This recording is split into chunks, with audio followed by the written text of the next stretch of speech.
অনুপ্ৰেৰণামূলক বাৰ্তা পাৰ্ট 8 আজি আপোনালোকৰ মাজলৈ লৈ আহিছোঁ। কষ্ট হ'বই, কিন্তু চেষ্টা কৰি চোৱা। সদায় হাঁহিৰে দিনটো আৰম্ভ কৰা।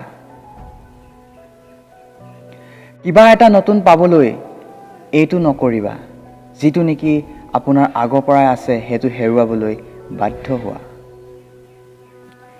এইটো জীৱন হয় বন্ধু, দুখ থাকিলে সুখো থাকিবই।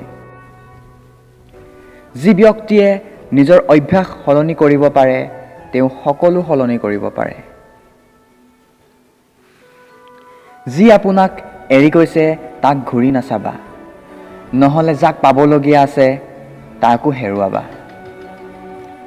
কেতিয়াও এলাহ নকৰিবা, কাৰণ ৰ'দ যিমানেই চোকা নহওক কিয় সাগৰ শুকুৱাব নোৱাৰে।